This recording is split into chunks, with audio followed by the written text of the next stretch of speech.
Hello and welcome to this sample lesson in linguistics.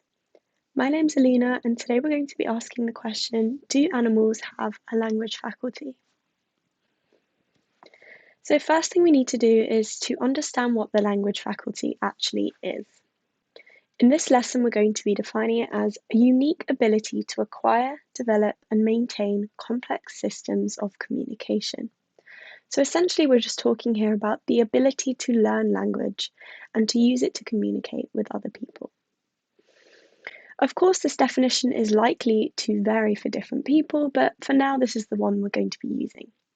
And this definition includes both spoken languages, such as English, but also sign languages. And both of these can be coded or converted into Braille for blind people and also written languages. Now, the human language faculty is thought to be really distinct because of the unique structure of the vocal tract, which has been reinforced by natural selection over many hundreds of years. The human vocal tract is highly sophisticated, which is why human speech is very unique in comparison to animal speech. Now, on the right here, you can see a side-by-side comparison of the human vocal tract in comparison to an animal vocal tract. Now, you can see that we share some of the main basic features, but of course, the overall structure is very different. Now, someone called Charles Hockett proposed that there are 4 essential characteristics which define what a language is. These are arbitrariness, structure, infinite productivity and creativity, and displacement. So what do these mean? Well, arbitrariness basically means that there is no connection between the sound and the message that it's conveying. So, for example, different languages use different sounds to convey the same meanings, and these sounds and symbols are meaningless by themselves, but when they're combined, they create meaningful speech, so we create a message. The next one is structure. So we have rules which guide how different parts of language can be combined. So, for example, by changing the order of different components in a sentence, we will change the meaning, which is why on and no do not mean the same thing, even though they contain the same basic elements. Next is infinite productivity and creativity.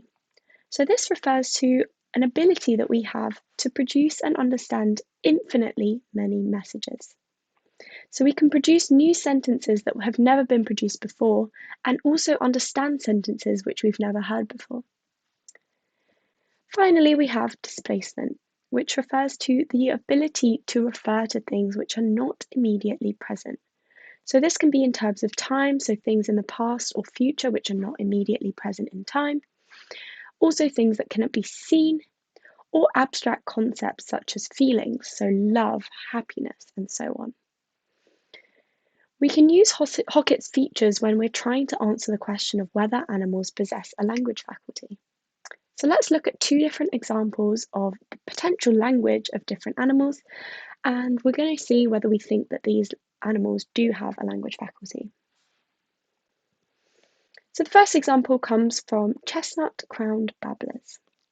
Now, researchers found that these birds used several different calls with various different functions, but that these calls contained the same sounds. So these sounds were meaningless by themselves, but combined to create specific calls with different meanings. Can you think what feature this relates to? Now, this is actually arbitrariness. So we see arbitrariness in the language potentially of these birds. But of course, we don't see any of the other features really. So maybe this isn't enough to tell us that the animals do have language. Second example comes from honeybees. Now they use different types of body movements to communicate about food. So these dances that they do can provide information about the direction and distance of nectar from the hive. Can you guys think which of Hockett's distinctive features this relates to? Now, this is actually displacement.